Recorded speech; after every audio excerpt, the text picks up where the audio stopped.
दर्शकबिन नमस्ते। कान्छी सिरियल भने अहिले भाग 254 आइसकेको छ।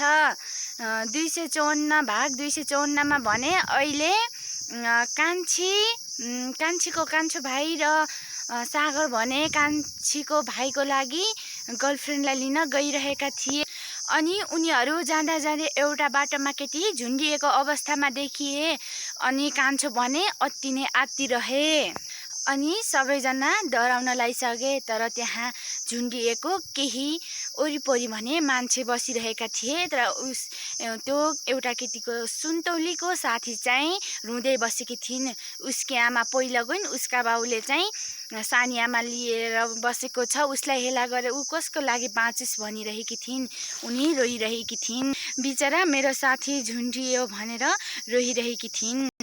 अनि त्यसपछि कान्छो पनि अलिकति आत्तिएको जस्तो थियो र सागरले भने केही पर गएर हेरौँ को रहेछ भने। तर वहाँ जाँदा चाहिँ वहाँ जानुभन्दा पहिले नै भने कान्छोले ऊ नै हो मेरो, उसलाई मैले बिहे गर्नभन्दा अघि ल्याइदिएको कपडा नै उसको यही हो भने। तर उहाँ नजिकमा गएर हेर्दा भने रहेनछ, अर्कै केटी पो परेछ। त्यहाँ सुन्तली झुन्डिरहेको अवस्था थियो। उसको आमा र बा भने उसको जन्म दिने आमा र उसको सानी आमा एक आपसमा झगडा गरिरहेका वा लडिरहेका थिए।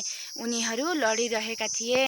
उनीहरूले भने छुट्याएर, उनीहरूका बाउले चाहिँ छुट्याएर केही पर लगे। कान्छीले भनिन् तपाईहरू यहाँ झगडा गर्दै बसिरहनु भएको छ, उहाँ झुन्डिरहेको अवस्थामा गएर प्रहरी चौकीलाई खबर गर्नुपर्छ नि भन्दै उनीले भनिन्।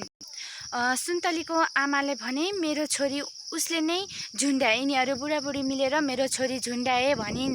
तर कान्छीले भने सत्य तथ्य कुरा प्रहरी चौकीलाई लिएपछि मात्र थाहा हुन्छ भनिन्। यसले पहिला मलाई हेला गरेर म बिहे गरेँ, मैले बिहे गरेको 16 वर्ष भयो र उसले अहिले मेरो छोरीलाई अहिले यस्तो झुन्डिएको अवस्थामा देख्नु पर्यो भन्दै उनी रोइन्। र अनि कान्छीले भने तपाईहरू उहाँ गएर हेर्नुहोस्, प्रहरी चौकीलाई खबर गर्नुपर्छ भनेर भनिन्। त्यसपछि उनीले आफ्नो बाटो लागेर कान्छोले भने हामी छिटो जाउँ दिदी, हाम्रो पनि केही हुने हो कि भनेर उनीले डराइरहेको अवस्था थियो। अनि जाँदा जाँदै भने कान्छोले भने आफ्नो गर्लफ्रेन्ड भेटाए। अनि उनीहरू दौडेर गएर एक आपसमा अँगालो हाले। त्यसपछि उनका दिदी भेनाजुहरू पनि पुगे। अनि कान्छोले भन्छन् उहाँ मेरो दिदी भिनाजु हो भने नमस्ते गर भने। तर उनले नमस्ते गरिन्। के साँच्चै अब कान्छीले आफ्नो भाइलाई र बुहारीलाई लैजान्छन् या लैजान्नन्? हजुरहरूले कमेन्ट बक्समा गएर लेखिदिनु होला।